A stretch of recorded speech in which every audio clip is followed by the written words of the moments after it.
Morning dear learners. मैं doctor Rashmi Saxena, foundation of psychology, जिसका विषय कोड BPCC 131 है, उसके दूसरे सत्र में आपका स्वागत करती हूँ। जैसे कि हमने पहले देखा कि इस पूरे कोर्स को हमने 3 सत्र में विभाजित किया है, जिसमें पहले सत्र में हमने देखा कि मनोविज्ञान क्या है और उसको किस तरीके से परिभाषित किया गया है, मनोविज्ञान को हम विज्ञान की श्रेणी में क्यों रखते हैं और व्यवहार को मापने के लिए हमने कौन-कौन से मेथड्स का हमने प्रयोग किया। आज के सत्र का जो विषय है उसमें हम ये देखेंगे कि जो मानसिक प्रक्रियाएं जैसे कि संवेदन, प्रत्यक्षण और लर्निंग या अधिगम या सीखना किस तरीके से मानव के व्यवहार को प्रभावित करती है। तो आज के सत्र में हम कुछ मानसिक प्रक्रियाओं के बारे में व्याख्या करेंगे, जैसे कि संवेदन, सेंसेशन, प्रत्यक्षण, परसेप्शन और लर्निंग, अधिगम और सीखना। तो इस सत्र में आगे बढ़ते हुए सबसे पहले हम ये देखते हैं कि संवेदन या सेंसेशन क्या है और वो किस तरीके से प्रत्यक्षण से अलग है या उसको हम भिन्न तरीके से देखते हैं। तो अगर हम संवेदन की बात की जाए तो सबसे पहले एक दार्शनिक थे, स्कॉटिश दार्शनिक थे जिनका नाम थॉमस रेड था। उन्होंने सबसे पहले प्रत्यक्षण और संवेदन में अंतर किया और इन्होंने 1710 और 1796 के बीच में ये जानने की कोशिश की कि संवेदन और प्रत्यक्षण में क्या अंतर होता है। इन्होंने ये बताया कि जो संवेदन होता है वो मानव की इंद्रियां जो होती हैं उनके द्वारा की गई क्रियाएं होती हैं, जिनको कि हम चेतन में अनुभव कर सकते हैं। और उन्होंने ये कहा कि जो संवेदन है वो जो है प्रत्यक्षण से अलग है। क्यों अलग है? क्योंकि परसेप्शन जो है या जो संवेदन है उसमें हमें हमारे जो बाह्य वातावरण होते हैं उनके बारे में हमें जागरूकता प्रदान होती है कि अगर मान लीजिए उस वातावरण में कोई उद्दीपक है तो उस उद्दीपक के बारे में जो हमें जानकारी मिलती है उसको हम संवेदन कहते हैं। प्राणी उस चीज से, उस उद्दीपक से जागरूक होता है, वो संवेदन है। जबकि प्रत्यक्षण में जो है वो संवेदन के बाद की प्रक्रिया है, इसलिए प्रत्यक्षण में संवेदन जरूरी है, क्योंकि प्रत्यक्षण में जो है हमें उद्दीपक के बारे में जानकारी होने के साथ साथ वो उद्दीपक को अर्थपूर्ण ढंग से उसको संगठित करता है और उसकी व्याख्या करता है। तो जो थॉमस रीड थे उन्होंने सबसे पहले जो है इसमें अंतर किया कि प्रत्यक्षण और संवेदन में क्या अंतर है। तो हम ये कह सकते हैं कि जो संवेदन एक ऐसी प्रक्रिया है जिसमें हमें किसी भी उद्दीपक को जो कि हमारे वातावरण में उपस्थित होता है उसके बारे में हमें जानकारी मिलती है या उसके बारे में हम अवेयर होते हैं या हमें जागरूकता मिलती है।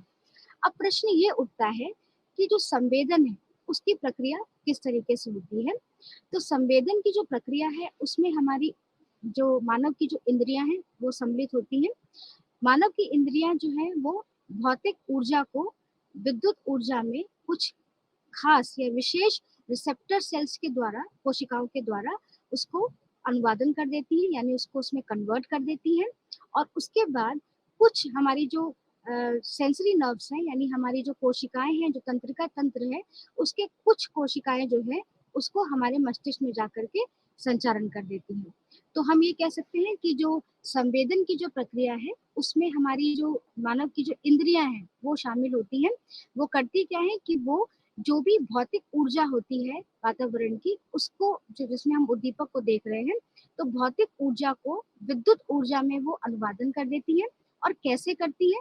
इसके लिए वो कुछ खास रिसेप्टर सेल्स जो होते हैं, विशेष रिसेप्टर सेल्स जिनकी की कोशिकाएं जो होती हैं, कुछ खास कोशिकाएं होती हैं, वो इस भौतिक ऊर्जा को विद्युत ऊर्जा में अनुवादन कर देती है। उसके बाद हमारी जो तंत्रिका तंत्र है या जो हमारी तंत्रिका जो हमारी सेंसरी यानी कि जो हमारी सेंस ऑर्गन्स हैं, जो सेंसरी नर्व्स हैं, वो इसमें उसको कुछ खास कोशिकाओं के द्वारा हमारे ब्रेन में जाकर के उसको मस्तिष्क में जाकर के संचारित कर देती है, जिससे हमें ये किसी भी उद्दीपक के बारे में अनुभव प्राप्त होता है। तो इस तरीके से जो संवेदन है उसकी प्रक्रिया जो है इस तरीके से चलती है। तो हम ये कह सकते हैं कि जो संवेदन का जो अध्ययन है उसके लिए जरूरी है कि प्राणी यानी जो ऑर्गेनिज्म है, जो इंडिविजुअल है और जो उसका भौतिक वातावरण है, उसके बीच में, दोनों के बीच में एक प्रारंभिक संपर्क होना बहुत जरूरी है।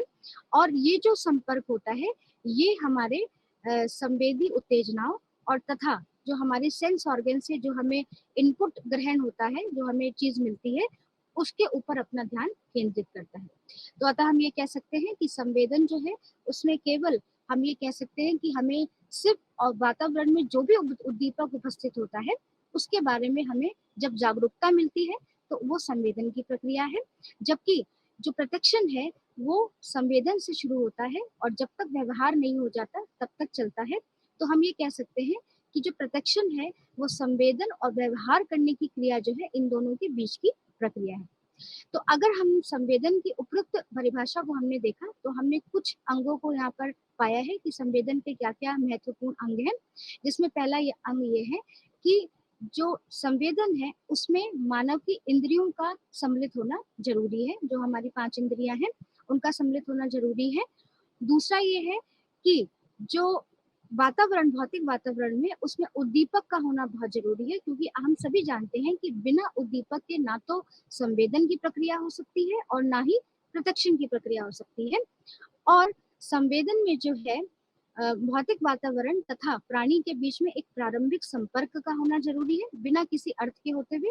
यानी दोनों के बीच में एक प्रारंभिक संपर्क या जिसे हम इनिशियल कांटेक्ट बोलते हैं, उन दोनों के बीच में होना चाहिए, जिसमें कोई मीनिंग की या अर्थ की जरूरत नहीं है। और संवेदन में जो है हम जो भी हमें सूचना मिलती है हमारे इंद्रियों के द्वारा, वो एक रॉ फॉर्म में, यानी उसको बिना किसी उस सूचना को हम बदले हुए उसी फॉर्म में हम क्या करते हैं, कंस्ट्रक्ट करते हैं। तो इस तरीके से हमने देखा कि सेंसेशन जो है वो या संवेदन जो है वो सिर्फ और सिर्फ किसी भी उद्दीपक के प्रति जो अवेयरनेस हो रही है इंडिविजुअल को, या जो मनुष्य को जो अवेयरनेस हो रही है, व्यक्ति को जो अवेयरनेस हो रही है, उसको हमने संवेदन कहा। अब हम आते हैं कि प्रत्यक्षन क्या है और वो किस तरीके से फिर संवेदन से अलग है। तो प्रत्यक्षन जो है एक बहुत ही महत्वपूर्ण मानसिक प्रक्रिया है और हम सभी जानते हैं कि मनोविज्ञान जो है वो मानव के व्यवहार तथा मानसिक प्रक्रियाओं का अध्ययन है। तो अगर मान लीजिए कि हमें मानव के व्यवहार और मानसिक प्रक्रियाओं का सही से अध्ययन करना है तो हमें परसेप्शन यानी प्रत्यक्षन की क्रिया को समझना बहुत जरूरी है। और अभी हमने ये देखा कि जो प्रत्यक्षन की प्रक्रिया है वो संवेदन की प्रक्रिया से ही शुरू होती है और उसके बाद तब तक चलती है जब तक कि कोई व्यवहार के प्रति जो मनुष्य है वो अनुक्रिया नहीं करता। तो कहने का ये तात्पर्य है कि जो प्रत्यक्षन है वो संवेदन तथा व्यवहार करने की क्रिया जो मनुष्य की है उसके बीच की प्रक्रिया है। ऐसे तो मनोवैज्ञानिकों ने प्रत्यक्षन को बहुत तरीके से परिभाषित किया है, लेकिन जो सबसे लोकप्रिय परिभाषा और जो सबसे सही परिभाषा प्रत्यक्षन के संदर्भ में दी गई है वो ये है कि जो प्रत्यक्षन है वो एक सक्रिय, चयनात्मक तथा संज्ञानात्मक मानसिक प्रक्रिया है, जिसके द्वारा व्यक्ति को अपने आंतरिक अंगों या आप कह सकते हैं आंतरिक वातावरण तथा बाह्य वातावरण के बारे में तात्कालिक अनुभव होता है। तो अगर मैं इसको फिर से इस परिभाषा को हम देखें तो प्रत्यक्षन क्या है, एक सक्रिय एक्टिव, चयनात्मक सिलेक्टिव तथा संज्ञानात्मक यानी कॉग्निटिव मानसिक प्रक्रिया है, जिसके द्वारा व्यक्ति को अपने आंतरिक अंगों या वातावरण तथा बाह्य वातावरण के बारे में तात्कालिक अनुभव होता है। तो अगर हम इस परिभाषा को ध्यान से देखें तो हम ये पाते हैं कि प्रत्यक्षन की कुछ महत्वपूर्ण विशेषताएं हैं, जिसमें पहली विशेषता ये है कि परसेप्शन के लिए, प्रत्यक्षन के लिए उद्दीपक का होना अनिवार्य है। जैसे अभी पहले भी बताया कि संवेदन और प्रत्यक्षन में दोनों में उद्दीपक जब तक भौतिक वातावरण में उपस्थित नहीं होगा तब तक दोनों ही प्रक्रियाएं नहीं होंगी। तो प्रत्यक्षन के लिए स्टिमुलस जिसको कि हम उद्दीपक कहते हैं उसका होना अनिवार्य है। और ये जो उद्दीपक है ये कुछ भी हो सकता है, वस्तु कोई हो सकती है, कोई घटना हो सकती है, कोई व्यक्ति हो सकता है, किसी भी तरीके का उद्दीपक हो सकता है। दूसरा ये है कि प्रत्यक्षन में हमें उद्दीपक का तात्कालिक अनुभव होता है। इसका तात्पर्य ये है कि हम जैसे ही कोई उद्दीपक को देखते हैं वातावरण में तो हमें उसका तुरंत ज्ञान होता है, तुरंत उसका अनुभव होता है, ना कि कुछ देर बाद होता है। जैसे अगर मान लीजिए कि अगर आप क्लास में पढ़ रहे हैं या आप जो है अपने घर में पढ़ रहे हैं, कमरे में पढ़ रहे हैं और पढ़ते समय कोई मान लीजिए आपके कमरे में किसी ने दाखिल हुए तो उसके आने की जो सूचना आपको तुरंत आपको अनुभव होगा, ये नहीं कि उसके जाने के बाद। तो इसीलिए ये कहा गया है कि जो प्रत्यक्षन है उसमें हमें उद्दीपक का तात्कालिक अनुभव होता है। परसेप्शन जो है एक सक्रिय मानसिक प्रक्रिया है, इसमें जो हमारा मस्तिष्क है वो सक्रिय रूप से जो है प्रतिभागी होता है और भौतिक ऊर्जा को विद्युत ऊर्जा में जो है वो अनुवादन करता है कुछ विशेष रिसेप्टर्स कोशिकाओं के द्वारा, जैसा कि अभी हमने देखा। इसलिए हमने कहा है कि प्रत्यक्षण जो है वो एक सक्रिय मानसिक प्रक्रिया है, जिसमें मस्तिष्क जो है, हमारा जो ब्रेन है, वो पूरी तरीके से एक सक्रिय रोल को प्ले करता है। परसेप्शन जो है एक संज्ञानात्मक प्रक्रिया है। इसको संज्ञानात्मक प्रक्रिया इसलिए कहा गया है क्योंकि प्रत्यक्षण में हम सूचना के कोई भी जो इंफॉर्मेशन होती है स्टिमुलस की, या कोई भी उद्दीपक के बारे में जो सूचना होती है उसके बारे में तो जानकारी होती है, और साथ ही साथ उस सूचना को व्यक्ति जो है बहुत ही अर्थपूर्ण ढंग से उसको संगठित करता है। तो इसलिए प्रत्यक्षण जो है एक तरीके से संज्ञानात्मक प्रक्रिया है। परसेप्शन में जो है सबसे एक महत्वपूर्ण विशेषता परसेप्शन या प्रत्यक्षण की है कि इसमें उद्दीपक को का जो है संगठन बहुत ही अच्छी तरीके से होता है, और उद्दीपक को संगठित करके उसको एक आकार का या उसको एक आकृति का फॉर्म दिया जाता है। परसेप्शन जो है एक चयनात्मक प्रक्रिया है। चयनात्मक इसलिए कहा गया क्योंकि हम जानते हैं कि हमारे मस्तिष्क की जो कैपेसिटी है वो सीमित है। हम एक बार में बहुत ज्यादा कोई भी सूचनाओं को अपने ध्यान में केंद्रित नहीं कर सकते हैं। हम कॉन्शियसली या अनकॉन्शियसली या चेतन या अचेतन रूप से कुछ सूचनाओं को तो अपने ध्यान में ले आते हैं, लेकिन कुछ सूचनाओं को हम क्या कर देते हैं, छोड़ देते हैं, क्योंकि हमारे जो मस्तिष्क की जो कैपेसिटी है वो एक लिमिटेड है, वो सीमित है।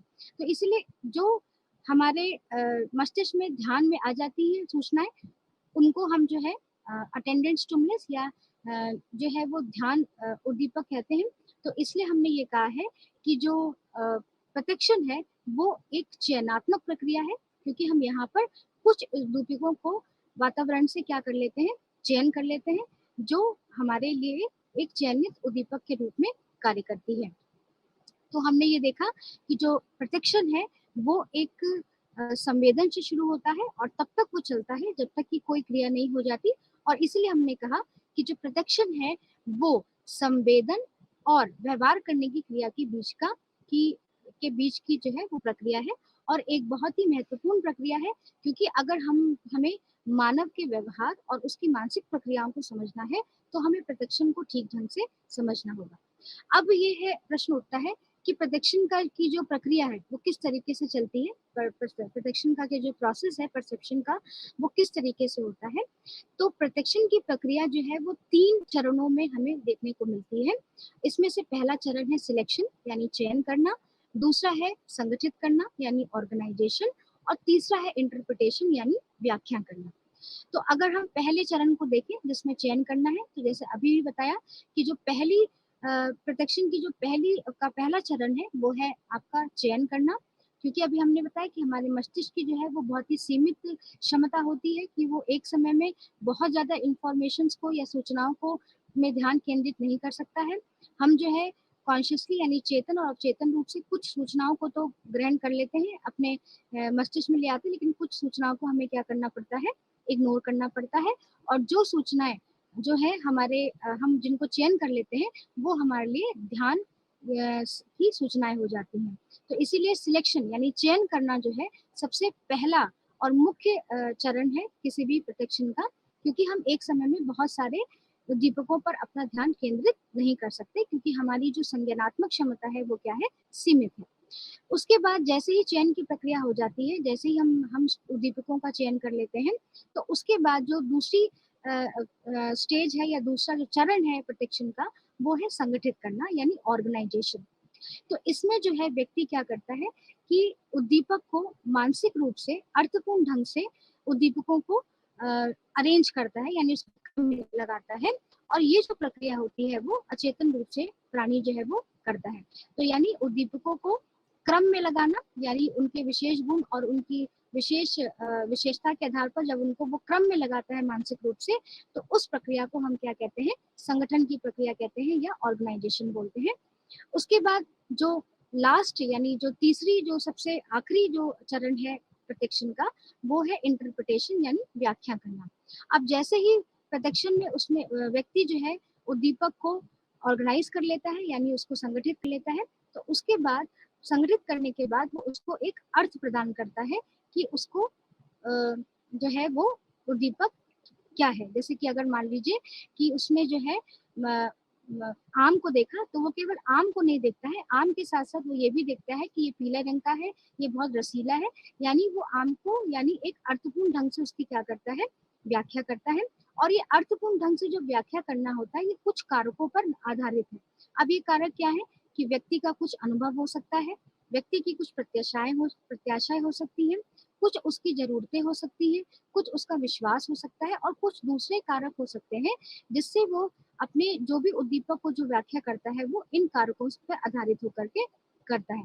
तो हम ये कह सकते हैं कि जो अर्थ देने की जो प्रक्रिया है यानी इंटरप्रेट करने की जो प्रक्रिया है उद्दीपक को, वो जो है वो सब्जेक्टिव होती है, आत्मगत होती है, यानी वो व्यक्ति से व्यक्ति क्या करती है, डिफर करती है, यानी इंडिविजुअल क्या करती है, वो डिफर करती है। इस क्योंकि हर इंसान या हर व्यक्ति जो है हर एक स्टिमुलस के लिए, हर एक उद्दीपक के लिए एक तरीके से व्याख्या नहीं करता है। किस एक व्यक्ति दूसरी तरीके से कर सकता है तो दूसरा व्यक्ति उसको दूसरी तरीके से कर सकता है। इसलिए हम ये कहते हैं कि जो संगठन की प्रक्रिया है वो पूरी तरीके से एक सब्जेक्टिव प्रक्रिया है, आत्मगत प्रक्रिया है, जिसमें कि हमें मनुष्य से मनुष्य में भिन्नताएं हमको देखने को मिलती हैं।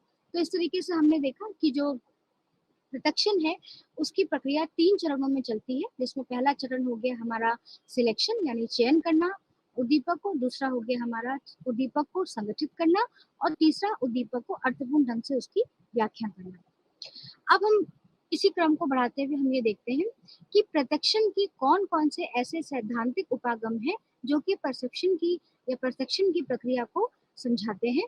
तो इसमें जो है 2 तरह की सैद्धांतिक प्रक्रियाओं को या उपागम को जो है सबसे ज्यादा सम्मिलित किया गया है, जिसमें से एक है हमारी टॉप डाउन प्रोसेसिंग अप्रोच, जिसको कि हिंदी में हम ऊपरी निचली संसाधित उपागम बोलते हैं, और एक है हमारा बॉटम अप अप्रोच, जिसको कि हम आधारिक ऊपरी संसाधित उपागम बोलते हैं। यानी एक है हमारा टॉप डाउन प्रोसेसिंग अप्रोच, ऊपरी निचली संसाधित उपागम, और दूसरा हो गया हमारा बॉटम अप अप्रोच यानी आधारिक ऊपरी संसाधित उपागम।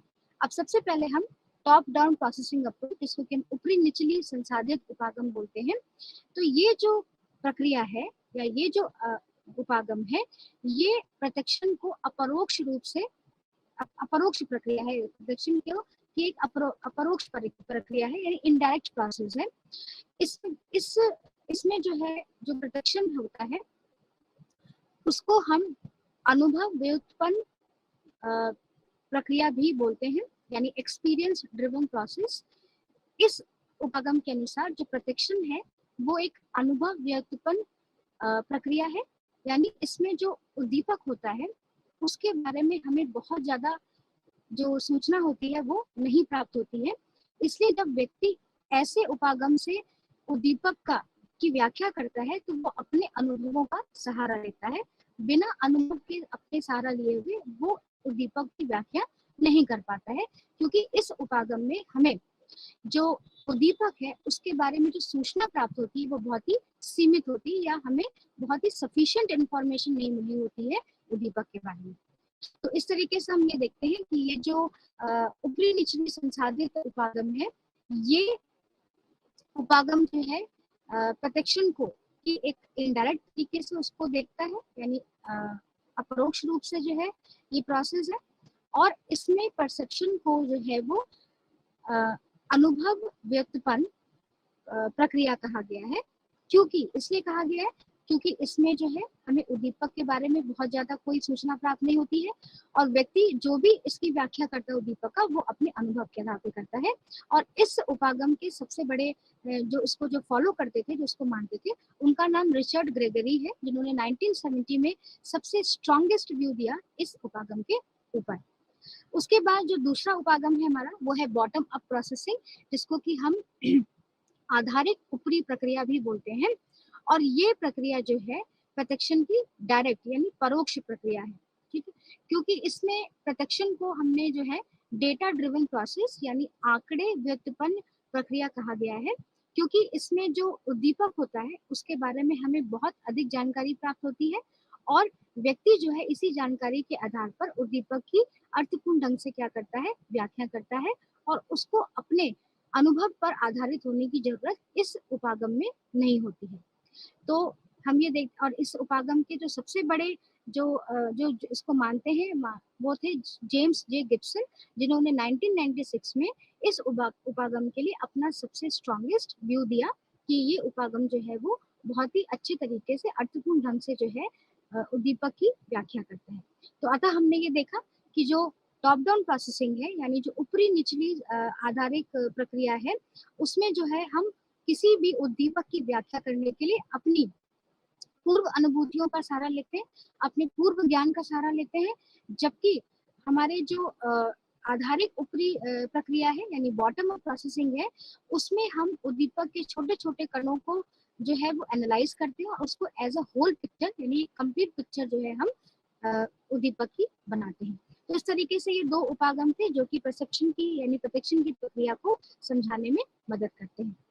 अब हम देखते हैं, क्योंकि प्रोटेक्शन में भी हमने देखा कि एक बहुत ही महत्वपूर्ण गुण होता है ऑर्गेनाइजेशन, जिसको कि हम संगठित कहते हैं, और इसी संगठित प्रक्रिया होने की वजह से यानी संगठन का ये गुण होने की वजह से मनुष्य जो है या व्यक्ति जो है वो एक उद्दीपक को अर्थपूर्ण ढंग से उसकी व्याख्या करता है। तो ये जो संगठन का जो नियम है ये बहुत महत्वपूर्ण है, और इस संगठन के नियम को देखते हुए प्रारंभिक 20वीं शताब्दी में 3 जर्मन साइकोलॉजिस्ट आए थे, जिसमें से एक का नाम था मैक्स वर्डाइमर और उनके ही कुछ सहयोगी थे कोहलर और कोफका, जिन्होंने परसेप्शन को एक नए तरीके से समझा, प्रोटेक्शन को नए तरीके से समझा और उसके कुछ नए नियम दिए जो कि गेस्टाल्ट प्रिंसिपल के नाम से बहुत ही फेमस हुए। यानी गेस्टाल्ट ने कुछ नियम बनाए, जिसमें से मैक्स वर्डाइमर और उनके सहयोगी कोहलर और कोफका थे, जिन्होंने प्रत्यक्षण के इसी गुण को, संगठन के गुण को ध्यान में रखते हुए में उद्दीपकों की व्याख्या करने के लिए एक नए नियमों का प्रतिपादन किया, जो कि गेस्टाल्ट के नियम से फेमस हुए। अब जो गेस्टाल्ट साइकोलॉजी है यानी जो गेस्टाल्ट मनोविज्ञान है, उसमें उसको हम फॉर्म साइकोलॉजी यानी आकार मनोविज्ञान भी बोलते हैं, क्योंकि यहाँ पर संगठन के आधार पर उद्दीपक को किस तरीके से आकार दिया जाता है उसके ऊपर ध्यान दिया गया था। तो जो गेस्टाल्ट मनोविज्ञानी है उनके अनुसार कि जो प्रोटेक्शन की जो प्रक्रिया है उसमें केवल हम उद्दीपकों को एक सिरे से नहीं लगाते हैं, बल्कि यहाँ पर हम उद्दीपक को संगठित करते हुए उसको एक खास आकार में क्या करते हैं, परिवर्तित करते हैं। तो जो बेसिक प्रेमाइस है यानी जो गेस्टाल्ट साइकोलॉजी जिस चीज पर आधारित थी, उन्होंने ये कहा कि जो उद्दीपक का जब हम प्रत्यक्षण करते हैं, जो व्यक्ति किसी भी उद्दीपक का प्रत्यक्षण करता है तो वो उसको छोटे छोटे उसके हिस्से में नहीं करता। जैसे अगर मान लीजिए अगर आपको किसी मानव के चेहरे को दिखाया जाए तो व्यक्ति मानव के चेहरे में आंख, कान, नाक, मुंह उसको अलग अलग प्रत्यक्ष नहीं करता है, मानव के पूरे चेहरे को एज अ होल यानी संपूर्ण रूप में क्या करता है, अध्ययन करता है। और इसीलिए और इस संपूर्ण की विशेषता जो है वो उसके अंगों या हिस्सों की विशेषता से बिल्कुल भिन्न होती है। तो इसी चीज को ध्यान में रखते हुए गेस्टाल्ट मनोवैज्ञानिकों ने ये एक प्रीमाइस दिया कि जो the whole is different from the sum of its part, यानी जो संपूर्ण होता है वो अपने उसी के हिस्सों या अंगों से बिल्कुल ही भिन्न होता है। तो उन्होंने ये कहा कि इससे हमें ये पता चला कि जब हम किसी भी उद्दीपक का संगठन करते हैं तो वो एक तरीके से उसको एक अर्थपूर्ण ढंग से क्या करता है, उसकी व्याख्या करता है, जो कि उसके अंगों से भिन्न होता है। और इसी संगठन के नियम के द्वारा ही हम कितनी भी जटिल जटिल उद्दीपक हो उसको एक सामान्य और साधारण उद्दीपक में क्या कर लेते हैं, परिवर्तित कर लेते हैं और उसका हम प्रत्यक्षण करते हैं। तो गेस्टाल्ट मनोवैज्ञानिकों ने इसी अवधारणा को ध्यान में रखते हुए कुछ अपने नियम दिए, जो कि प्रत्यक्षणात्मक संगठन के नियम के नाम से फेमस हुए, जिनको कि हम लॉ ऑफ परसेप्चुअल ऑर्गेनाइजेशन बोलते हैं, जिसमें कि हम जो है कोई भी जो स्टिमुलस होता है उसके स्मॉलर छोटे छोटे भागों को एक संपूर्ण में हम उसको है परसीव करते हैं, प्रत्यक्षण करते हैं, और जिसका कि एक निश्चित क्या होता है, पैटर्न होता है, एक फॉर्म होता है। तो इस तरीके से ये जो प्रिंसिपल थे ये लॉ ऑफ परसेप्चुअल ऑर्गेनाइजेशन के नाम से बहुत ही फेमस हुए। अब हम देख लेते हैं कि गेस्टाल्ट मनोवैज्ञानिकों ने कौन कौन से ऐसे महत्वपूर्ण प्रदक्षिणात्मक संगठन के नियम दिए हैं। तो जिसमें से सबसे पहला जो नियम है वो है law of figure ground relationship, यानी आकृति और पृष्ठभूमि के संबंध के विषय में जो नियम है उसको उन्होंने पहला कहा, law of figure ground relationship. तो गेस्टाल्ट मनोवैज्ञानिकों के अनुसार, अभी जैसे मैंने बताया, कि व्यक्ति जब किसी भी उद्दीपक का प्रत्यक्षण करता है तो वो उसके अंगों का प्रत्यक्षण नहीं करता, बल्कि उसको संपूर्ण की तरह प्रत्यक्षण करता है। और जब व्यक्ति किसी उद्दीपक का प्रदर्शन करता है तो उसमें से कुछ भाग उसको बिल्कुल स्पष्ट रूप से दिखाई देता है और कुछ भाग जो है उसको बिल्कुल अस्पष्ट रूप से दिखाई देता है। जो भाग उसको स्पष्ट रूप से दिखाई देता है उसको जो है वो आकृति बोलते हैं, यानी फिगर बोलते हैं, और जो भाग उसको अस्पष्ट रूप से दिखाई देता है उसको पृष्ठभूमि बोला जाता है। जैसे अगर मान लीजिए कि आपने जो है किसी पेज के ऊपर कुछ शब्दों को लिखा, तो शब्द जो है वो उभरे हुए हैं, बिल्कुल स्पष्ट रूप से दिखाई दे रहे हैं, तो वो आकृति है। और जबकि जो पेज है वो क्या है, आपकी पृष्ठभूमि है। तो इस तरीके से जो आकृति होती है उसका एक निश्चित आकार होता है और उसको हम बहुत समय तक याद रख सकते हैं। जैसे कि शब्द है, उनका एक निश्चित आकार है, जबकि जो पृष्ठभूमि होती है वो आकारहीन होती है, और अगर कोई आकार होता भी है तो उसको हम आकार के रूप में नहीं ले सकते हैं, और वो बहुत ही अस्पष्ट रूप से हमें दिखाई देती है, जिसको कि हम याद नहीं रख सकते। तो और आकृति जो है वो हमेशा पृष्ठभूमि के ऊपर होती है, यानी पृष्ठभूमि जो है वो आकृति के पीछे होती है, और आकृति जो है उभरे हुए शब्दों में उभरती हुई हमें दिखाई देती है, जबकि पृष्ठभूमि जो है हमें उभरती हुई नहीं दिखाई देती है। तो जो गेस्टाल्ट का जो पहला नियम था, law of figure ground relationship, जिसमें इन्होंने बताया कि दो तरीके के दोनों के बीच में रिलेशनशिप है, एक है आकृति और दूसरा पृष्ठभूमि, और दोनों के बगैर किसी का महत्व नहीं बताना है। उसके बाद दूसरा है लॉ ऑफ प्रॉक्सिमिटी, जिसको कि हम समीपता का भी नियम बोलते हैं। तो इस नियम के अनुसार, या इस प्रदक्षिणात्मक संगठन के नियम के अनुसार, जो उद्दीपक दूसरे उद्दीपक से समय या स्थान में एक दूसरे के करीब होते हैं, बिल्कुल क्लोज होते हैं, सटे हुए होते हैं, तो उनको व्यक्ति एक साथ संगठित करते हुए उसको एक आकृति का रूप देता है। तो यानी जो उद्दीपक दूसरे उद्दीपक से समय या स्थान पे बिल्कुल निकट दिखाई देंगे, बिल्कुल क्लोज दिखाई देंगे, उसको व्यक्ति एक तरीके से संगठित करेगा और उसको एक आकृति में उसको बताएगा। उसके बाद है लॉ ऑफ गुड फिगर, जिसको कि लॉ ऑफ सिमेट्री या समीयता का नियम भी, समिति का नियम भी बोला जाता है। और इसको हम अच्छी आकृति जो है इसको कहा गया है। इसको इसलिए अच्छी आकृति कहते हैं क्योंकि गेस्टाल्ट मनोवैज्ञानिकों के अनुसार जो उद्दीपक जितना ही सुडौल होता है, यानी जितना ही समिति उसमें ज्यादा होती है, उसको जो है वो व्यक्ति एक अलग तरीके से संगठित करते हुए उसको एक आकृति के फॉर्म में देता है। तो इस कहने का मतलब है कि जो उद्दीपक सुडौल है उसको हम एक साथ संगठित करके उसको हम एक आकृति उसकी हम बना लेते हैं। क्योंकि अभी आपको बताया कि जो गेस्टाल्ट साइकोलॉजी है वो फॉर्म साइकोलॉजी है, यानी आकार का नियम है। उसके बाद जो तीसरा जो हमारा प्रदक्षिणात्मक संगठन का नियम है वो है लॉ ऑफ कंटिन्यूएशन, यानी निरंतरता का नियम। और ये नियम ये बताता है कि जो उद्दीपक है और दूसरा उद्दीपक है, जिनमें एक ही दिशा में चलने की निरंतरता होती है, ऐसे उद्दीपक आपस में क्या हो जाते हैं, संगठित हो जाते हैं और एक आकृति का निर्माण करते हैं। उसके बाद है आपका लॉ ऑफ कॉमन फेट। तो उन्होंने कहा कि जो उद्दीपक, इस नियम के अनुसार जो उद्दीपक जो है जिनमें गति एक साथ होती है, ठीक है, उनको हम एक तरीके से संगठित करते हैं और उनका जो है वो आकृति का निर्माण करते हैं। यानी जो स्टिमुलस जो है, दो उद्दीपक जो है अगर मान लीजिए सिमिलर डायरेक्शन में चल रहे हैं, एक ही गति में चल रहे हैं, तो उनको हम एक एक ही समूह में क्या कर लेते हैं, उनको रख लेते हैं। उसके बाद है लॉ ऑफ क्लोजर। तो लॉ ऑफ क्लोजर जो होता है वो रिक्तता का नियम है। उन्होंने ये बताया कि हम जब भी कोई, मान लीजिए कोई हमारे सामने अधूरी पिक्चर होती है, तो उसको हम, उसके जो रिक्त स्थान होते हैं उसको हम अपनी तरफ से भरते हुए उस पिक्चर को पूरे संपूर्ण की तरह क्या कर लेते हैं, देख लेते हैं। तो ये जो नियम ये बताता है कि अगर कोई आपके आकृति में कोई भी रिक्त स्थान है, तो व्यक्ति उन रिक्त स्थानों को अलग से नहीं देखता, उस रिक्त स्थान को अपनी तरफ से भरते हुए उस आकृति को पूरी एक संपूर्ण की तरह उसके क्या कर लेता है, प्रदक्षिण करता है। तो ये है लॉ ऑफ क्लोजर। उसके बाद है लॉ ऑफ सिमिलैरिटी। तो ये जो नियम है यही बताता है कि जो स्टिमुलस जो है या जो उद्दीपक जो है एक दूसरे से समान होते हैं देखने में, उनको जो है व्यक्ति एक अलग तरीके से संगठित करके उनकी आकृति उनको एक ही ग्रुप में वो क्या कर लेता है, रख लेता है, वो है आपका लॉ ऑफ सिमिलैरिटी। तो इस तरीके से हमने देखा कि गेस्टाल्ट जो मनोवैज्ञानिक थे, उनका मनोविज्ञान में और परसेप्शन में यानी प्रत्यक्षण में बहुत ही महत्वपूर्ण योगदान रहा है, क्योंकि उन्होंने प्रत्यक्षण की महत्वपूर्ण विशेषता जो कि संगठन करने की विशेषता थी, उसको रखते हुए उन्होंने अपने नियमों को प्रतिपादित किया, जो कि बहुत ही लोकप्रिय नियम है। और उन्होंने कुछ प्रदर्शनात्मक संगठन के नियम दिए, जो कि हम व्यक्ति जो है किसी भी उद्दीपक की अर्थपूर्ण व्याख्या करने के लिए इन नियमों का क्या करता है, सहारा लेता है।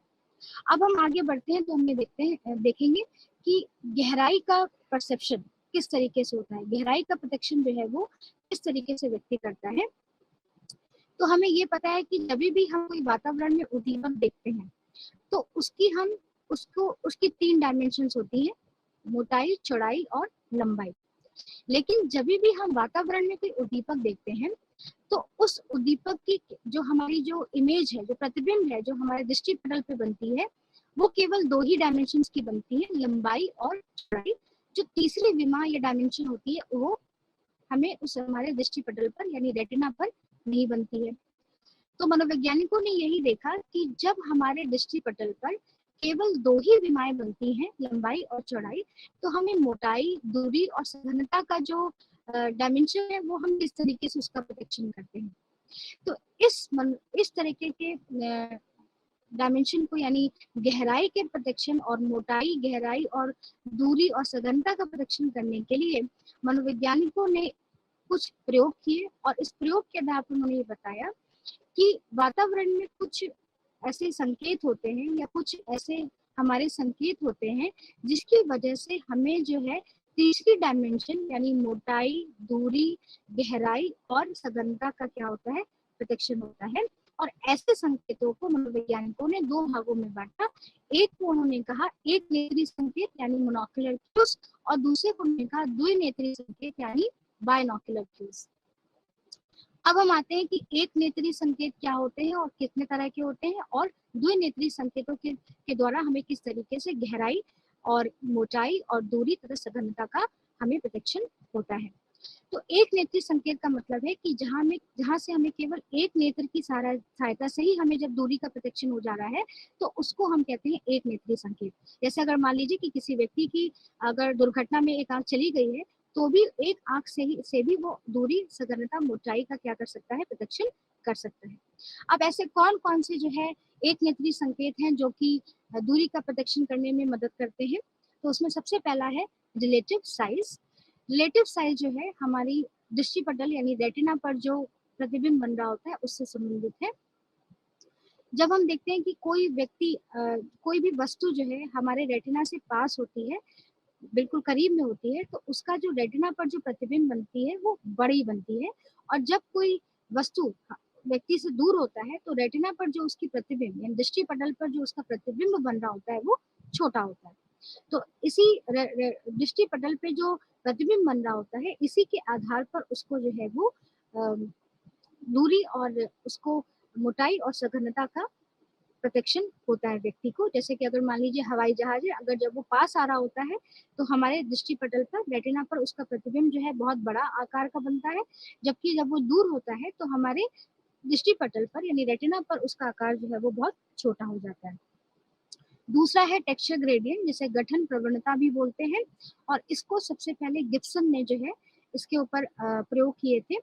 और गठन प्रवणता ये बताता है कि जब हमारे वस्तु के गठन में छोटे छोटे एलिमेंट्स यानी छोटे छोटे अंश होते हैं और वो अंश एक दूसरे से बहुत ही सघन होते हैं, बहुत ही डेंस होते हैं, तो ऐसी स्थिति में हमें उन वस्तु का जो प्रोटेक्शन होता है उसमें हमें दूरी पता चलती है। यानी जब आपके किसी भी वस्तु के जो एलिमेंट्स हैं यानी जो अंग हैं वो छोटे छोटे हैं और कण जो है उसके छोटे छोटे हैं, और छोटे छोटे होने के साथ साथ ही वो बहुत ही डेंस है, एक दूसरे से बहुत ही करीब में है, सघन रूप से है।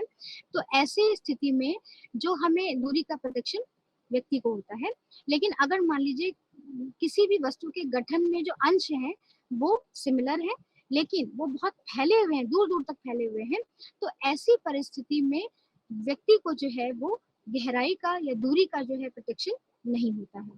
तो ये थी टेक्सचर ग्रेडियंट, जिससे कि गठन प्रवणता, जिसे गिब्सन ने जो है इसके ऊपर सबसे ज्यादा प्रयोग किए थे। उसके बाद है एरियल पर्सपेक्टिव।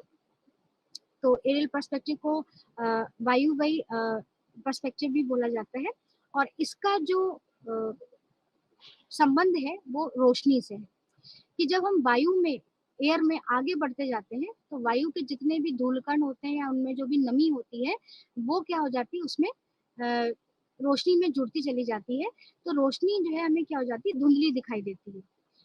जैसे कि अगर मान लीजिए कि अगर आप दूर से पहाड़ों को देखें या घरों को देखें या पेड़ पौधों को देखें दूर से, तो उसको हमें क्या होंगी, धुंधली या हमें बैगनी रूप में के रूप में दिखाई देंगी।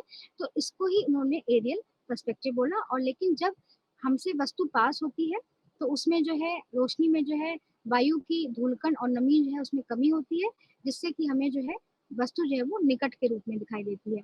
तो इसी को उन्होंने जो है वो एरियल पर्सपेक्टिव यानी वावई दृष्टिकोण बोला। उसके बाद है हमारा लीनियर पर्सपेक्टिव। तो लीनियर पर्सपेक्टिव में उन्होंने ये कहा, जैसे कि हम रेखीय अवधारणा भी बोलते हैं, कि जब व्यक्ति के दो समानांतर रेखाएं जब दूर तक चली जाती हैं, यानी बहुत दूर तक चली जाती है, तो वो दूर में जाकर के एक दूसरे के साथ क्या हो जाती है, सट जाती है। तो इसको उन्होंने कहा लीनियर पर्सपेक्टिव। और इसका सबसे उपयुक्त उदाहरण जो है वो रेलगाड़ी की पटरियां हैं, कि जब आप रेलगाड़ी दो समानांतर पटरियां जो है आगे चलती जाती है, आगे चलती जाती है, तो हम देखते हैं कि आगे जाकर के एक दूसरे से क्या हो जा रही है, सट जा रही है। तो इसको उन्होंने कहा लीनियर पर्सपेक्टिव। उसके बाद है आपका इंटरपोजिशन, जिसे जिसे हस्तक्षेप भी बोलते हैं, कि अगर मान लीजिए दो वस्तुएं जो है एक लाइन में खड़ी हैं, मतलब एक लाइन से हमने उसको खड़ा किया है, और अगर पहली वाली वस्तु जो है दूसरी वाली वस्तु को ढक दे रही है, उसको हस्तक्षेप कर दे रही है, तो जो पीछे वाली वस्तु होती है वो हमें दूर दिखाई देती है और आगे वाली वस्तु जो हमें निकट दिखाई देती है। और दोनों ही वस्तुएं क्या होनी चाहिए, अपारदर्शी, यानी हमें बिल्कुल भी ट्रांसपेरेंट वो नहीं होनी चाहिए। तो इसको उन्होंने कहा इंटरपोजिशन। उसके बाद है मोशन पैरालेक्स, जिसको कि जो कि मूवमेंट यानी गति से संबंधित है, कि जब दो वस्तुओं में गति होती है तो भी हमें दूरी का प्रदर्शन होता है, जिसको कि उन्होंने मोशन पैरालेक्स बोला। तो ये कुछ ऐसे हमारे बाइनोक्युलर मोनोक्युलर क्यूज थे, यानी एक नेत्री क्यूज थे, जिससे कि हमें दूरी का क्या होता है, प्रदर्शन होता है। दूरी हो, ऊंचाई हो, गहराई हो, सघनता हो, इन सब का हमें क्या होता है, प्रदर्शन होता है। अब हम आ जाते हैं बाइनोक्युलर क्यूज, यानी एक नेत्री कौन से ऐसे संकेत हैं जिनसे कि हमें जो है दूरी का प्रदर्शन होता है। यानी दो, जब हम किसी वस्तु का प्रदर्शन करने के लिए दोनों नेत्रों का सहारा लेते हैं तो उसको हम बाइनोक्युलर क्यूज बोलते हैं। इनको दैहिक संकेत भी बोला जाता है, फिजियोलॉजिकल क्यूज भी हम बोलते हैं। और हमें जो है वो दो तरीके के हम द्विनेत्री संकेत हमें देखने को मिलते हैं, जिसमें पहला है रेटिनल डिस्पैरिटी और दूसरा है कन्वर्जेंस। तो रेटिनल डिस्पैरिटी यानी जिसमें जो कि दृष्टि पटल पे जो विभिन्नता आती है उससे संबंधित है। तो अगर जब मान लीजिए कि हमारे कोई भी उद्दीपक है तो उसका जो प्रतिबिंब है वो हमारे दृष्टि पटल पे जो है वो विभिन्न तरीके से बनता है। और जब कोई वस्तु जो है हमारे दृष्टि पटल से नजदीक होती है तो उसका जो प्रतिबिंब है विभिन्न तरीके से बनता है। तो जब वस्तुओं की जो प्रतिबिंब जो विभिन्न तरीके से बनते हैं उनको हमने क्या कहा, उनको हम रेटिनल डिस्पैरिटी कहते हैं। तो जब क्लोज होती है कोई वस्तु, बहुत निकट होती है, तो हमें दृष्टि पटल में विभिन्नता ज्यादा देखने को मिलती है। लेकिन जब कोई वस्तु दूर होता है तो हमें हमारे जो दृष्टि पटल पर जो विभिन्नता होती है वो हमें कम दिखाई देती है। उसके बाद दूसरा जो हमारा द्विनेत्री संकेत है वो है हमारा कन्वर्जेंस। इसको बोला जाता है कन्वर्जेंस एंड डाइवर्जेंस। तो कन्वर्जेंस और डाइवर्जेंस जो है वो हमारे आई बॉल से संबंधित है, जो हमारे नेत्र के गोलक है ना उनसे संबंधित होता है। कि जब हम कोई वस्तु हमारे पास होती है तो हमारे जो नेत्र गोलक होते हैं वो अंदर की तरफ क्या हो जाते हैं, सिकुड़ जाते हैं, इसको कि कन्वर्जेंस कहा गया। और जब कोई भी वस्तु हमारे नेत्र गोलक से दूर होती है तो हमारे जो नेत्र गोलक होते हैं वो फैल जाते हैं, बाहर की तरफ क्या हो जाते हैं, फैल जाते हैं, जिसको कि उन्होंने डाइवर्जेंस कहा। और इसी सिकुड़ने और फैलने की प्रक्रिया से हमें जो है वो गहराई का क्या होता है, प्रोटेक्शन होता है। तो ये कुछ द्विनेत्री संकेत थे जिनकी वजह से हमें जो है वस्तु की जो तीसरी डायमेंशन, जिसको कि गहराई या दूरी या सघनता या ऊंचाई, वो हमें देखने को मिलती है। तो इस तरीके से हमने प्रत्यक्षण में देखा कि प्रत्यक्षण जो है एक बहुत ही मुख्य मानसिक प्रक्रिया है जिसका आधार संवेदना है और संवेदन है। और संवेदन और व्यवहार करने की क्रिया के बीच में जो प्रक्रिया होती है उसको हमने प्रत्यक्षण कहा। और इसमें केवल व्यक्ति जो है वो उद्दीपक के बारे में जानकारी ही नहीं लेता है, बल्कि उसको संगठित करके उसको अर्थपूर्ण ढंग से उसकी क्या करता है, व्याख्या करता है। और कुछ हमारे जो है कुछ नियम बताए गए कि व्यक्ति इनको किस तरीके से संगठित करता है, कौन से ऐसे उपागम थे जो कि प्रतिक्षण को बहुत अच्छी तरीके से उसकी व्याख्या करते हैं। और जब हमारे पास हमारे रेटिना पर केवल 2 ही डायमेंशन बनती है, तो तीसरी डायमेंशन का यानी मोटाई, दूरी और गहराई का हमें जो प्रतिक्षण वो किस तरीके से होता है। तो ये था संवेदन और प्रतिक्षण। अब हम तीसरी मानसिक प्रक्रिया जो कि लर्निंग उसकी व्याख्या करते हैं। तो लर्निंग जो है एक बहुत ही मुख्य और व्यापक शब्द है, सीखना जिसको हम कहते हैं। और सीखना जो है इसीलिए मनोवैज्ञानिकों ने सीखने को वैज्ञानिक ढंग से उसकी परिभाषा करने की कोशिश की है। मनोवैज्ञानिकों के अनुसार व्यवहार में जो भी परिवर्तन होता है उसको हम सीखना कहते हैं, लेकिन व्यवहार में हर तरह के परिवर्तन को हम सीखना नहीं कह सकते।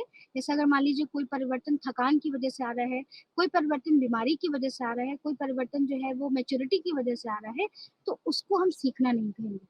तो सीखना क्या है कि सीखना व्यवहार में परिवर्तन तो है, लेकिन जो परिवर्तन अनुभव और अभ्यास से आता है उस परिवर्तन को हम क्या कहते हैं, सीखना कहते हैं। और यही परिवर्तन जो है मनुष्य को ये बताता है कि वो वातावरण के साथ किस तरीके से समायोजन करेगा। तो अगर हम इस उपयुक्त परिभाषा को देखें तो सीखना जो है व्यवहार में परिवर्तन है, लेकिन व्यवहार में परिवर्तन तभी उस परिवर्तन कहेंगे व्यवहार में जो कि हमारे सीखने और हमारे एक्सपीरियंस यानी अनुभूति से प्राप्त होता है, और जो कि कुछ हद तक स्टेबल या स्थायी होता है। तो अगर इस परिभाषा को हमने देखा तो हमें सीखने की कुछ महत्वपूर्ण जो है विशेषता दिखी कि पहला है learning is a change in behaviour, यानी किसी भी व्यवहार में परिवर्तन आना सीखना है। और परिवर्तन हमारे अभ्यास और हमारी अनुभूति पर आधारित है। और परिवर्तन जो भी आता है व्यवहार में वो रिलेटिवली परमानेंट यानी स्थायी रूप से हमें देखने को मिलता है। स्थायी परिवर्तन क्या होता है? ये ऐसा परिवर्तन है जो कि एक निश्चित काल में स्थायी होता है, और इस निश्चित काल की कोई समय अवधि नहीं होती है। ये समय अवधि जो है 1 महीने की भी हो सकती है, कुछ दिन की भी हो सकती है। तो उसको हमने क्या कहा? स्थायी परिवर्तन कहा। अब हम इसी क्रम में आगे बढ़ते हुए देखते हैं कि कितने तरह की सीखना होता है। तो पहला है मोटर लर्निंग, जिसको कि हम गति सीखना बोलते हैं। दूसरा है हमारा शाब्दिक लर्निंग सीखना, जैसे कि हम वर्बल लर्निंग बोलते हैं। उसके बाद है संप्रत्यय सीखना, कॉन्सेप्ट लर्निंग। और लास्ट है हमारा विभेदन सीखना यानी डिस्क्रिमिनेशन लर्निंग। तो जो मोटर लर्निंग है जिसको कि हम गति सीखना बोलते हैं, ये जो सीखना है ये हमारे जो भी गति कौशल कौशल होते हैं जो कि हमें रोज के काम करने में जरूरी होते हैं, ऐसे सीखने को बोलते हैं। जैसे कि चलना, फिरना, लिखना, खेलना, ये सारे हमारे गति सीखने के उदाहरण हैं। वर्बल लर्निंग यानी शाब्दिक लर्निंग, जब हम ऐसे कौशलों को एक्वायर कर लेते हैं जो कि हमें एक दूसरे के साथ किस तरीके से हमें संचार करना है, कैसे हमें अपने शब्दों का प्रयोग करना है, कैसे हमें जो है वाणी का प्रयोग करना है, तो ऐसे सीखने को हम जो है वो शाब्दिक सीखना बोलते हैं।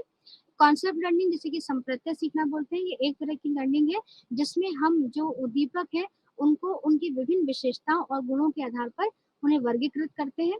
और डिस्क्रिमिनेशन लर्निंग हमारी वो एबिलिटी है जिसमें कि हम उद्दीपकों के बीच में या उनके रिस्पॉन्स के बीच में विभेदन करना सीख लेते हैं, तो उसको हम बोलते हैं डिस्क्रिमिनेशन लर्निंग। तो ये कुछ इस तरह की लर्निंग थी, टाइप्स ऑफ लर्निंग है जो कि हम व्यवहार में मनुष्य की देखी जाती है। अब हम आगे बढ़ते हैं जिसमें कि हम सीखने के विभिन्न सिद्धांतों पर फोकस करते हैं। तो सबसे पहले हम आज 2 सिद्धांत को देखते हैं। एक है पेवलॉव का क्लासिकल कंडीशनिंग सिद्धांत और दूसरा है स्किनर का इंस्ट्रूमेंटल कंडीशनिंग सिद्धांत। तो पेवलॉव जो थे उन्होंने आईवी पेवलॉव जो है उनका नाम था, ये एक रूसी शरीर विज्ञानी थे, और इन्होंने अपना करियर जो है वो हृदय के कामों से क्रियाओं से शुरू किया था, लेकिन बाद में इन्होंने डाइजेशन के ऊपर भी बहुत काम किया, पाचन क्रिया पर बहुत काम किया, और इसीलिए 1904 में इनको जो है नोबेल प्राइज दिया गया। तो जो पेवलॉव का जो मनोविज्ञान था वो लारीय कंडीशनिंग यानी लारीय अनुबंधन के सिद्धांत से प्रेरित था, और इसलिए इनके सिद्धांत को जो है वो हम क्लासिकल अनुबंधन सिद्धांत बोलते हैं। अनुबंधन से तात्पर्य ये होता है कि जब हम किसी भी स्टिमुलस यानी उद्दीपक और रिस्पॉन्स के बीच में जब कोई साहचर्य जो है वो डेवलप हो जाता है यानी एसोसिएशन डेवलप हो जाता है, तो उसको हमने जो है वो अनुबंधन का सिद्धांत कहा। और इसीलिए पेवलॉव ने जो है उनकी जो थियरी है, जो उनका सिद्धांत है, वो इसी अनुबंधन के नियम पर आधारित है।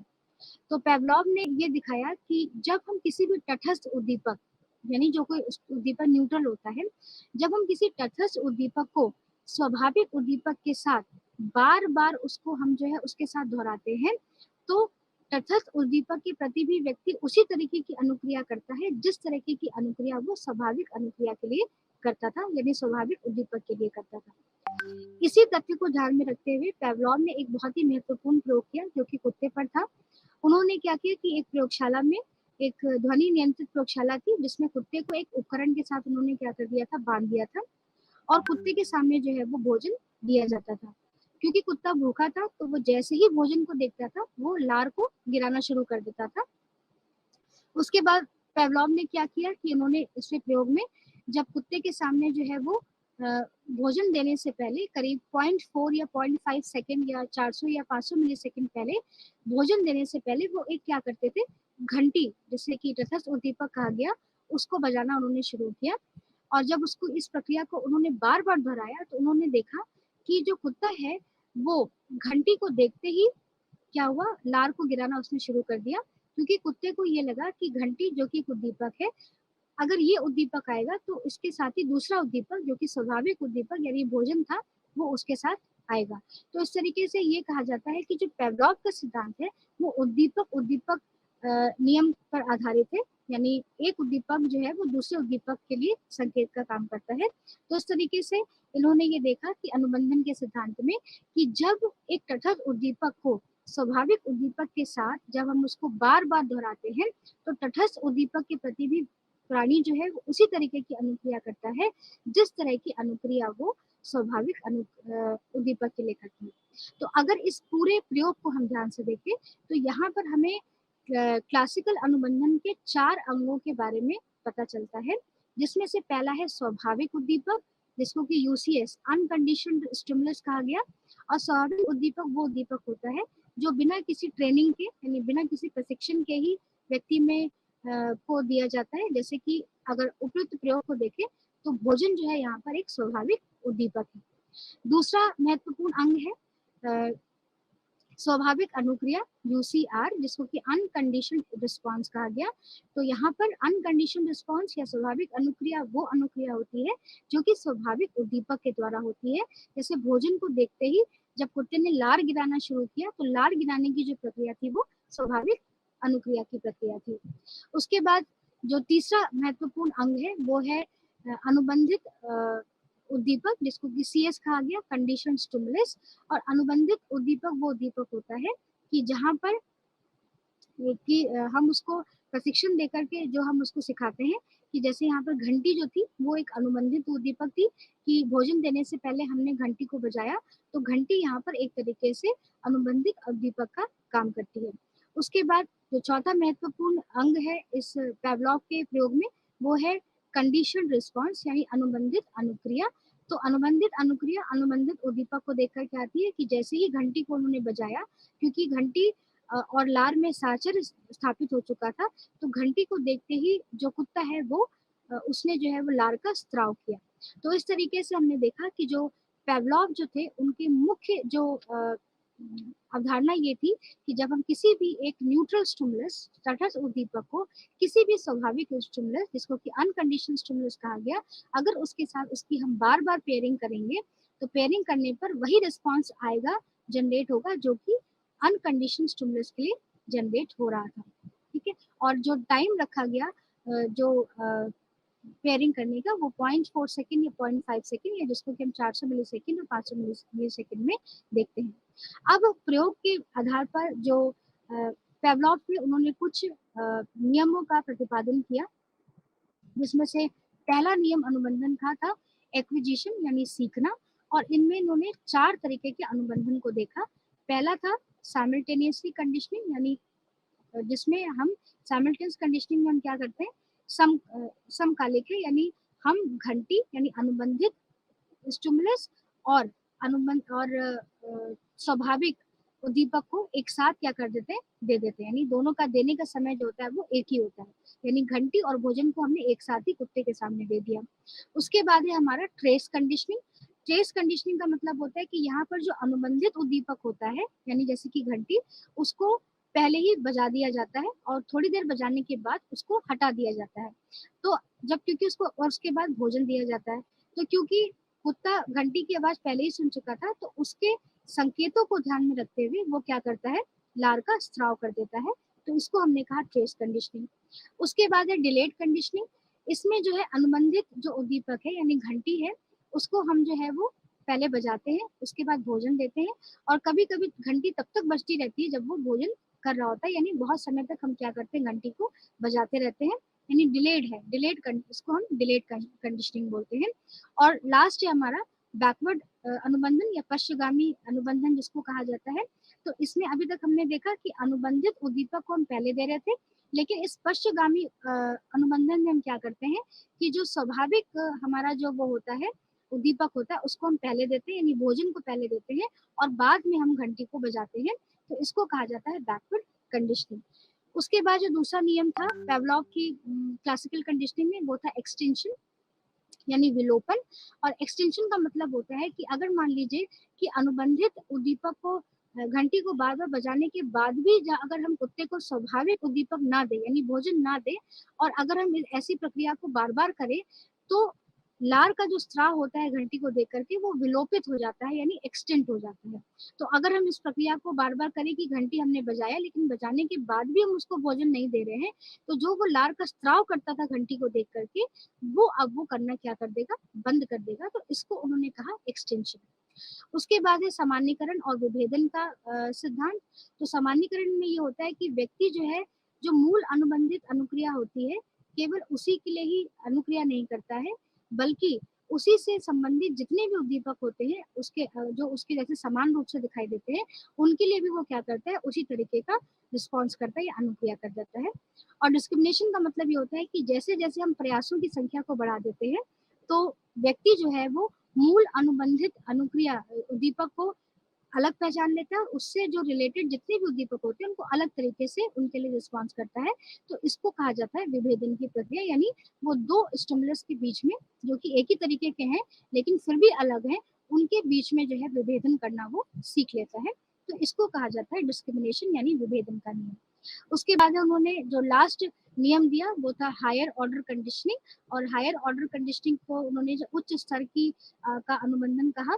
तो उच्च स्तर का अनुबंधन जो है, उन्होंने ये बताया कि कोई भी अनुबंधित उद्दीपक जो होता है जैसे घंटी है, वो आगे जाकर के आगे के अनुबंधन के प्रयासों या प्रक्रियाओं में जो है वो एक तरीके से स्वाभाविक उद्दीपक का क्या कर सकता है, काम कर सकता है।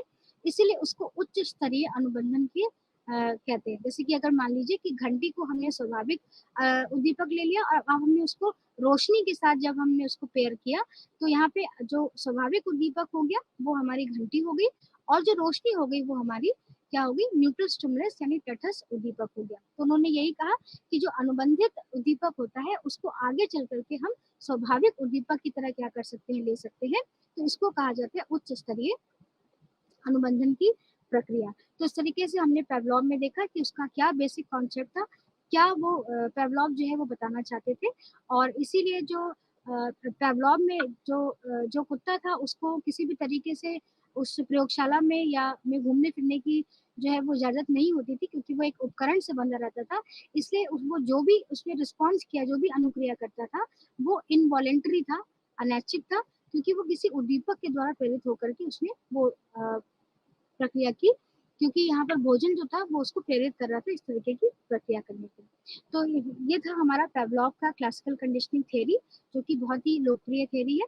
उसके बाद जो हम नेक्स्ट जो हमारी थ्योरी है वो है हमारी इंस्ट्रूमेंटल कंडीशनिंग, जो जिसको कि हम क्रिया प्रसूत अनुबंधन भी बोलते हैं। और इसके जो प्रतिपादक थे वो स्किनर थे, लेकिन स्किनर जो है वो थॉर्नडाइक जो थे उनके एक लॉ ऑफ इफेक्ट से ज्यादा प्रेरित थे, और उसी पर ही आधारित होकर के उन्होंने अपना इंस्ट्रूमेंटल कंडीशनिंग का सिद्धांत जो है वो दिया था। तो इंस्ट्रूमेंटल कंडीशनिंग में जो है ये स्किनर में यहाँ पर जो है जो हमारा प्रयोगकर्ता होता है, जैसे कि इस कंडीशनिंग में चूहा था जो कि एक फ्री मुक्त वातावरण में वो घूमता फिरता था, और उस पे इस उसी एक इंस्ट्रूमेंट में एक लिवर बनी हुई थी, उस लिवर को वो क्या करता था, दबाता था, और जैसे ही वो दबाता था उस लिवर के नीचे एक फूड पैलेट लगी हुई थी, उस पे फूड जो है वो गिर जाता था।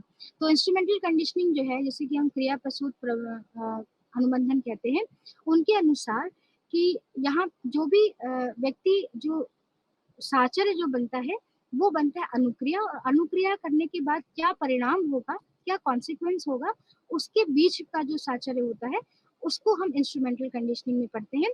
जबकि पेवलॉन में हमने देखा कि जो है स्टिमुलस और अनुक्रिया के बीच में क्या साचर्य होता है, जबकि इंस्ट्रूमेंटल कंडीशनिंग में जो हम ये देखते हैं कि जो उद्दीपक जो भी अनुक्रिया है और अनुक्रिया करने के बाद उसको किस तरीके का कॉन्सिक्वेंस मिलेगा, उसको किस तरीके का परिणाम मिलेगा, उस पर जो साहचर्य स्थापित हो जाता है उसको हम इंस्ट्रूमेंटल कंडीशनिंग कहते हैं, जिसके प्रतिपादक स्किनर थे।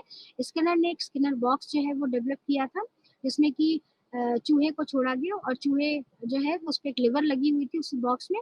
लिवर को जैसे ही वो दबाता था तो उसके ट्रे में जो फूड की जो ट्रे हुआ करती थी उस पर फूड जो है वो गिर जाता था। दोनों में डिफरेंस ये है कि यहाँ पेवलॉव क्लासिकल कंडीशनिंग में इनवॉलेंटरी मूवमेंट करता था अनैच्छिक रूप से, यहाँ पर ऐच्छिक रूप से करता है। और पेवलॉव में किसी उद्दीपक से प्रेरित होकर के कुत्ता जो है वो अनुक्रिया करता था, लेकिन यहाँ पर वो किसी भी उद्दीपक से प्रेरित होकर नहीं करता है, बल्कि वो स्वतः जो है वो अनुक्रिया करना सीखता है। अब जो इंस्ट्रूमेंटल कंडीशनिंग है उसमें जो सबसे महत्वपूर्ण जो अंग है यानी जो कॉन्सेप्ट है वो है रीइंफोर्समेंट यानी पुनर्बलन का। क्योंकि हमने यहाँ पर देखा कि अनुक्रिया और अनुक्रिया करने के बाद जो भी परिणाम यानी जो भी उसको पुनर्बलन दिया जाता है या उसको दंड दिया जाता है, इस पर आधारित होता है कि एसोसिएशन डेवलप होगा या नहीं होगा। इसलिए इंस्ट्रूमेंटल कंडीशनिंग में जो सबसे महत्वपूर्ण जो कॉन्सेप्ट है वो है रीइंफोर्समेंट या पुनर्बलन का। तो यहाँ पर अब हम ये देखेंगे कि पुनर्बलन क्या होता है और वो दंड यानी पनिशमेंट से किस तरीके से अंतर करता है। तो दो आपके यहाँ पर महत्वपूर्ण कॉन्सेप्ट है, एक है पुनर्बलन पुनर्बलन और एक है हमारा पनिशमेंट यानी दंड। तो पुनर्बलन जो होता है वो अनुबंधन की प्रक्रिया को बहुत मजबूत कर देता है, जबकि जो दंड है वो ऐसी है जिसमें कि वो पुनर्बलन की प्रक्रिया को जो है वो थोड़ा कम कर देता है। तो सबसे पहले ये है कि पुनर्बलन जो है जो किसी भी अनुक्रिया को दोबारा करने की जो फ्रीक्वेंसी है उसको जो है वो बढ़ाता है, तो उसको हम पुनर्बलन कहते हैं। और मनोवैज्ञानिकों ने पुनर्बलन को दो तरीके से विभाजित किया है, एक है धनात्मक पुनर्बलन और दूसरा है हमारा ऋणात्मक पुनर्बलन। तो धनात्मक पुनर्बलन क्या है कि जब व्यक्ति ने कोई कार्य किया और कार्य करने के बाद जो है उसको कुछ पुरस्कार दिया गया, कुछ उसको पुनर्बलन दिया गया जो कि धनात्मक था, तो उसको उन्होंने धनात्मक पुनर्बलन कहा। कि जैसे कोई बच्चे ने कोई अपना होमवर्क कर लिया और होमवर्क करने के बाद उसको चॉकलेट मिल गई या उसको कोई खिलौना मिल गया, तो ये धनात्मक पुनर्बलन का उदाहरण हुआ। जबकि जो ऋणात्मक पुनर्बलन है वो व्यक्ति के प्रक्रिया करने की व्यवहार को दोहराता है, उस व्यवहार को करने से जिससे कि वो उस उद्दीपक से क्या हो, दूर हट जाए। जैसे कि अगर मान लीजिए कि हम जो है किसी भी अगर व्यक्ति जो है अगर हम उसके जो लर्निंग में जो है अगर मान लीजिए कोई भी वो कार्य कर रहा है तो उसमें से कोई अनप्लेजेंट चीज उसकी हम रिमूव कर दें जिससे कि उसको तकलीफ हो रही है, तो उसको जो है हम ऋणात्मक अनुबंधन कहेंगे। तो इस तरीके से अभी हमने देखा कि इंस्ट्रूमेंटल कंडीशनिंग में रोल ऑफ इन्फोर्समेंट का क्या तात्पर्य है। तो अभी जो अगर आज के सत्र को हम वाइंड अप करें तो हमने ये देखा कि संवेदन क्या है, प्रोटेक्शन क्या है, और उसके बाद जो है वो प्रदर्शन की प्रक्रिया संवेदन से कैसे अलग है, और जो लर्निंग है यानी जो सीखना है उसको किस तरीके से परिभाषित किया गया है। तीसरे सत्र में जो है हम लर्निंग या सीखने की और अवधारणाओं के बारे में बात करेंगे, और साथ ही साथ स्मृति क्या है, पर्सनालिटी यानी व्यक्तित्व क्या है, और अभिप्रेरणा और इमोशन का यानी संवेग का क्या मतलब है। धन्यवाद।